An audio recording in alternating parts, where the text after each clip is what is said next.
toh bisa dipakai, nggak apa-apa juga, nggak dosa, saya nggak dosa, nggak ganti HP. Saya cuma bicara bahwa kalau kita mau berubah dan mengalami perubahan itu ada harga mahal, saudara. Mahalnya apa? Dari kebiasaan kita diubah. Coba renungkan pertanyaan ini. Ketika belukar itu menyala tapi tidak terbakar, Musa bisa cuek nggak? Bisa acuh nggak? Dia cuma, oh api, dia jalan terus lagi begitu. Bisa nggak? Coba jawab. Bisa. Kalau dia nggak mau perubahan, dia bisa.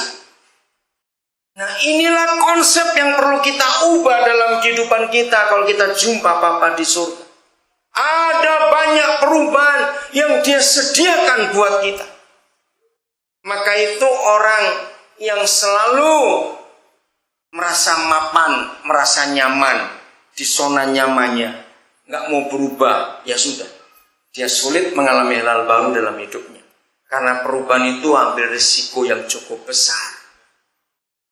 Tapi harus. Bayangkan 40 tahun mengembalakan kambing domba. Tiba-tiba dibelokkan untuk mengembalakan manusia. Ayo kita lari jauh yang kita sudah pernah baca kisah Musa. Waktu dia mengembalakan jutaan orang Israel itu. Buat dia enak atau tidak. Ingat waktu Israel maki-maki dia. Israel ngancam dia. Israel memberontak kepada dia. Musa bisa pikir gini enggak?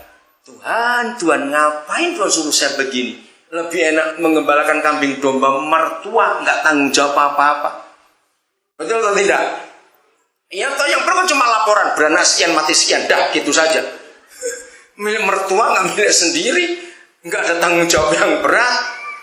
Sekarang masih ingat di Bilangan pasal 14 ketika Israel marah, dikatakan maka menangislah mereka bersama-sama dari pagi sampai sore.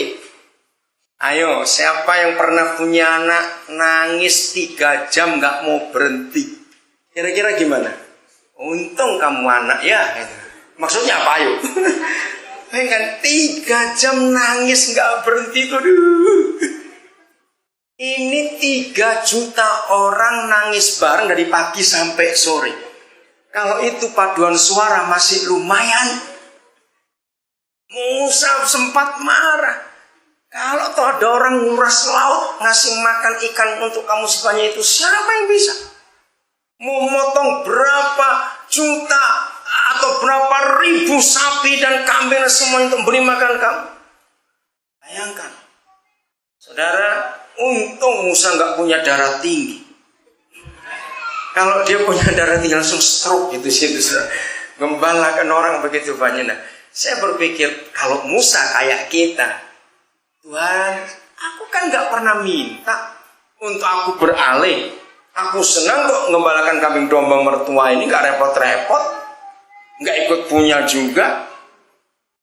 Buat aku cukup dapat anaknya sudah, mau apa lagi? Bisa aja Musa berpikir begitu. Tapi saudara, kita tahu ada sejarah besar terjadi dalam hidup Musa. Hukum itu diberi oleh Tuhan. Musa adalah orang pertama di dunia yang menerima hukum pidana dan hukum perdata. Sebelum Musa tidak ada orang yang lain. Hebat sekali. Maka itu kalau di hari pertama ini, saya pakai istilah ini ya, Tuhan masih baik-baik dengan kita. Masih libur. Amin. Ngerti kata itu? Tuhan gak akan buat kaget-kaget pada kita. Dia tahu masih libur, biar santai-santai dulu. Besok juga masih Sabtu libur, lusa juga masih Minggu. Ngerti istilah saya ini? Tapi siap-siap Senin ya. Kalau dia ajak kita menyimpang dari yang gak biasa, jangan ngotot. Biasanya gak begini, nah itu dia ngelawan. Biasanya itu begini, biasanya begitu. Maka itu orang yang tidak mau berubah di zona nyaman, enak kok sudah begini. Bayangkan 40 tahun saudara mengembalakan kambing domba mertua. Seharusnya Musa itu sudah stres, tapi dia itu nikmati. Buat apa? Hei Musa, bukan di situ tempatmu. Ada yang lebih besar lagi aku percayakan kepadamu. Ayo harapkan hal-hal besar terjadi dalam hidup kita di tahun ini. Percayalah Bapa di surga pasti menyediakan hal-hal hebat untuk kita. Sebab dia nggak mau kita hidup dalam kebiasaan, dalam rutinitas. Amin kan itu? Nggak mau.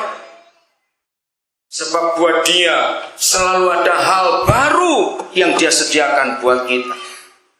Itu penting sekali kita memberi tempat untuk Roh Kudus. Terserah dia mau kerja apa saja dalam hidup. Terserah. Saudara, banyak hal yang Tuhan berikan. Saya sungguh-sungguh mensyukuri anugerah Tuhan yang luar biasa itu. Natal kemarin saya ada di Korea. Di Korea itu ada banyak TKI. Tahu TKI ya? Tenaga kerja Indonesia, tapi yang laki, bukan TKW, kalau yang perempuan. Jadi pemerintah Korea itu sangat berterima kasih kepada Indonesia. Karena dari semua pekerja asing di Korea, maka di pemerintah Korea, pekerja Indonesia itu sangat dihargai karena sangat baik. Nah, untuk itu bangga dikit lah kita jadi orang Indonesia. Itu dihargai betul. Nah, mereka itu ngundang, tapi mereka bilang, Pak, tapi cuma sehari saja Natalnya, tanggal 27. Terus, saya itu pikir jauh-jauh, sayang, bukan saya mau cari pelayanan, tidak. Terus saya bilang pada panitianya, masa sih kalian nggak bisa menghubungi kota-kota lain daripada, nah tiket yang diatur untuk saya itu bayar sendiri, saudara, bukan mereka yang bayari.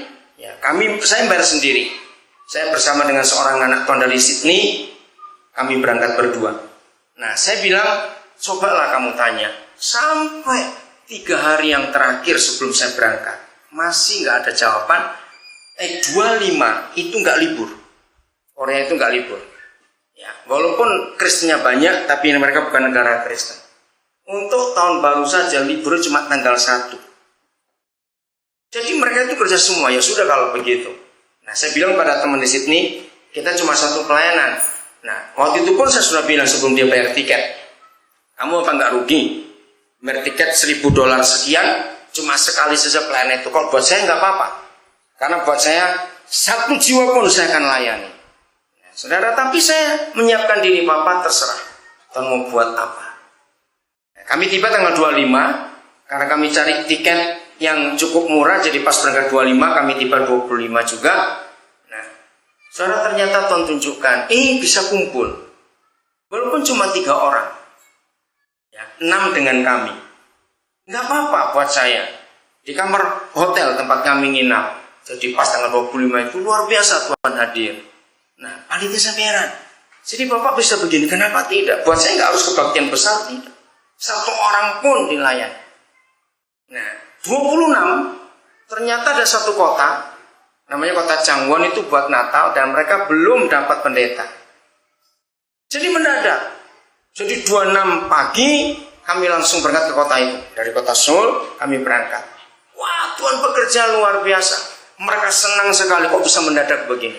Nah, 26 malam itu kami baru kembali ke kota Taegu, namanya, di mana kami diundang untuk Natal tanggal 27 itu hari Minggu.